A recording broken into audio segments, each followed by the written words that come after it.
یک ساکن 47 ساله دهه توبک جماعت لاهور ноҳияи рӯдакӣ 2 рӯзи пеш дар назди бинои ҳукумат бо қасди худкушӣ сирко нӯшида фафтидааст. хонаводаи ин мард мегӯянд ки ӯ ба хотири расидагӣ нашудан ба вазъи зиндагии камбизоатонааш ва ҳамчунин ба қазияи писари ноболиғаш ки гуфта мешавад барои дуздӣ ба 5 соли зиндон маҳкум шудааст ба ин кор даст зад.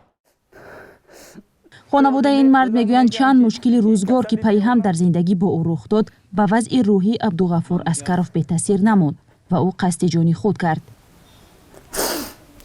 метонистам камтар ёрдам мекардам находа маҷбури ҳамн заҳари панавай доруе ки амра маҷбурӣ мехӯрад ҳеҷ вақт мастишон намехӯрад ками одамо. ба гуфтаи наздиконаш Абдуғафур 1 соли пеш баъд аз он ки кораш дар Русия омад накарду бемор шуд ба Тоҷикистон баргашт ва ҷое кор намекард. аммо муроҷиатҳои ба такрораш ба мақомоти маҳаллӣ барои гирифтани кӯмакпулӣ ва ҳамин тавр ба гуфтаи пайвандон ноодилона будани ҳукми додгоҳ дар нисбати писари ноболиғаш ӯро дар ҳолати сахти афсурдагӣ қарор дод. фақат мардакам касал буд, бисёр баниса кормон фақат баниса қатӣ мода барои ҳама чиза ёрдам дар кор камизавати 1 сол вай додам дуюм карата продлит кадани рафтам ки ман уже рад шудам. ай компютер рафтам пурсидам ки мара рад кадагиам. ба хотири ҳамин доштани баъзе таҷҳизотҳо мумкин набуда қишлоқа. ҳамсараш гуфт лаҳзаҳои охирини ҳаёти шавҳараш бо ӯ буд. ма пурсидам барои чӣ кади хали барои намекади ҳами корта ини бачам ёрдам мешава меброя ина ҳозим ёрдам мекунам.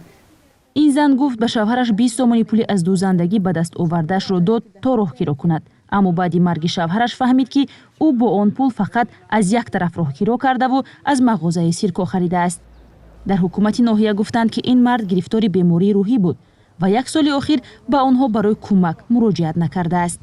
мегӯянд ки ин касали девона буд, ин касали девона набуд. мақомоти милиса ҳодисаро таҳқиқ мекунанд. дар 1 моҳи ахир ин дуюмин ҳодисаи даст ба худкушӣ задани сокинон дар назди биноҳои мақомоти маҳаллӣ аст. ҳафтаи пеш марде ки худро дар назди бинои раёсати молияи шаҳри Кӯлоб оташ зад дар бемористон даргузашт. дар Тоҷикистон чунин нави эътироз то кунун ба ин шева хеле кам расонаӣ шуда буд.